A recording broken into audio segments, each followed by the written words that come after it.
Hi, I'm Jim Heath. I'm the president of the Institute for Systems Biology here in the South Lake Union District of Seattle. And I'm here today with my colleague, Professor Sean Gibbons, who has just published a paper entitled Metagenomic Estimation of Dietary Intake from Human Stool in Nature Metabolism. So Sean, congratulations. Thanks, Jim. So maybe we can start by just defining the one word in the title that maybe not everybody knows, metagenomics. Metagenomics. So metagenomics is taking the DNA from an ecosystem like poop and breaking it up into tiny fragments and then sequencing all those fragments, and those pieces of DNA are all coming from different genomes. Right, so genomics is the sequencing of a single organism's genome. Metagenomics is having a big mishmash of lots of different genomes, sequencing all that mishmash and then trying to put Humpty Dumpty back together again and extract out who's there and what's there. And so the big deal in this paper is that at least in all the human microbiome studies I know of that are along these lines, one has to fill out a lot of questionnaires about what you've eaten, and I'm guessing they aren't always accurate. No, questionnaires are the gold standard for how we assess diet in human populations, but that's why you see there's not that many microbiome studies actually with paired dietary information and metagenomic data to kind of look at both things, because it is onerous on people. Right. It takes a lot of effort for your patients or your population to fill out these questionnaires with hundreds and hundreds of questions on them, and even when someone does fill them out, they're not always that honest about how they respond. You're much more likely to report eating healthful foods like a salad than you are eating cookies or drinking pop and that kind of thing. And I guess the final piece of it too is, if you look at populations from around the world, most of these dietary assessments are sort of optimized or designed for American and European populations. They don't always port very well to other populations. So how do you know when you do your metagenomics that you're actually capturing what the person ate? Yeah, well, this was actually an open question when we first started looking at it. It was clear that we ate things that contain DNA. Right. An apple or a piece of beef have DNA in them, but then those things go through the digestive process, and it wasn't necessarily a foregone conclusion that some amount of that DNA would survive all the way to poop. Right. There had been some work in wild animals to try to extract their diets from sequencing their poop, and that kind of works for like a gazelle or an otter. But for whatever reason, no one had ever applied it to human beings, and one of the big challenges was it's a very small amount of DNA, maybe 0.1 to 0.001% of the total amount of DNA is coming from the diet. Most of the DNA in poop is from microbes and from your own cells. And so it's a needle in a haystack to be able to get that information. So the first author, Christian Diener, had to do a lot of interesting tricks to get a method that worked, essentially. And so maybe, run through, how do you know it works? What was your controls? Yeah, so, first off, we built like a big database of all genomes of known organisms that are in the human diet. Right. So that was the first step.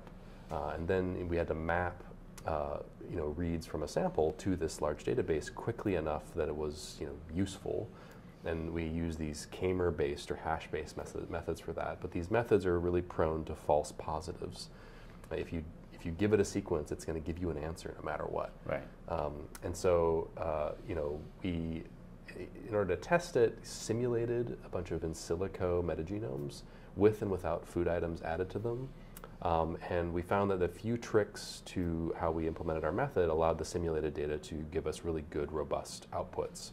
So one thing is we had an entropy filter. This is too nerdy maybe to talk about, but a lot of reads from your genome, a lot of sequences of DNA are very similar between a human and a banana and a bacterium. And the algorithm is going to have a hard time distinguishing them, and it might give you very diverse annotations for those. We can prune away those reads and only maintain the sequences that are informative for what's there, and a few other tricks. And our simulation data looked great. Then we tested this in real populations. So we had humans in feeding trials who were fed one food in one group, but not that food in another group, and the model performed very, very well. So essentially we could detect a food that was known to be fed to a population of one set of people, but not another set of people. And basically this held up across a few studies. We found that the false positive rate was really, really low. So if we did detect like an onion in your stool, we were pretty darn certain that you ate an onion. However, there's a lot of people who ate an onion and we weren't able to detect that onion. So right. it's noisy. So the sensitivity is low, but the specificity is really high. Right. Okay, good. And then you did a couple of, I guess, studies to show the value of this method. One was involved in infants. Right, right. So we had data from a bunch of babies. We didn't necessarily know what they were eating. And one pattern that emerged was the number of food items detected by our method increased in frequency as they got older. So in very young infants who were just born, you didn't detect that many food items in their poop. In fact, for most infants, we detected 0 food DNA in their stool because they're being breastfed, and that's maybe human DNA and human breast milk, but we didn't include the human genome as a part of the diet, so we assumed no cannibalism in our study.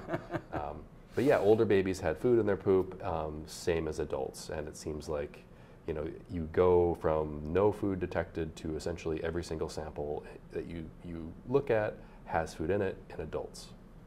And this may be a bit of an aside, but as infants learn, or as their gut microbiome is introduced to, I guess, digestion, does food increasingly get digested as they get older, or is it just or do you know yet?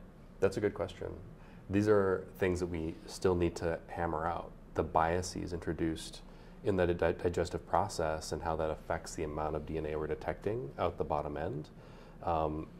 Maybe we can add corrective factors to the amount of DNA we're seeing from an apple. Like maybe we need to multiply apples by 2 to get the actual amount of apples that originally went in the system.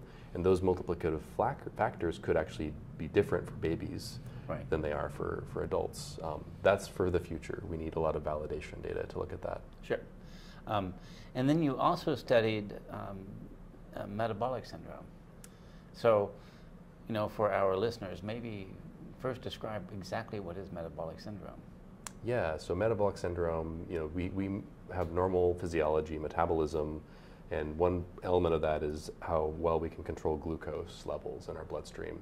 So, insulin is a hormone that helps us with regulation of glucose, and people who are insulin resistant or have high glucose are, on their way towards type 2 diabetes or prediabetes, and within that path is metabolic syndrome, right? It's a sort of worse ability to control your blood glucose levels. And so what did you find when you studied the metabolic syndrome in these dietary studies? Yeah, so we had data from a large population of Europeans where we didn't have diet questionnaires. So we didn't know what they were eating. There was no way to get their diet except for our method because we had sequencing data from their poop. And when we ran our method, called MEDI, on all of these samples, we found that individuals who were metabolically healthy tended to eat more fruits and vegetables, and individuals who had metabolic syndrome, they tended to eat more chicken and pork relative to everyone else. So meat intake was higher in metabolic syndrome, and plant intake was higher in metabolically healthy, which matches with what we know from the nutrition literature. Cool. So is there anything about your paper that I haven't asked about that you would like to share that I'm missing? There's one kind of interesting finding in the paper. So, our method is assuming whole food intake, right? That you're eating an apple. But a lot of our diet is processed foods. Right. And so these processed foods, they've been altered in the composition of the nutrients that are in the sample, right? Like often in processed carbohydrates, there's fewer dietary fibers. They've been kind of stripped away from cookies or white bread. And then there's processed meats and so on and so forth. Our method isn't really optimized to be able to detect these types of processing, but there were strange signatures that may give us insight. So we saw DNA coming from pine trees in people's poop. may be surprising. Some people do eat pine nuts, but it was a little more prevalent than you would expect. It turns out that the food industry actually uses pine wood pulp as a bulking agent for a lot of processed foods. Tasty. It's a non-caloric bulking agent, so it doesn't, you don't get any calories from it, but the Parmesan cheddar cheese that you put on your spaghetti, some of that is pine wood pulp. And then cotton.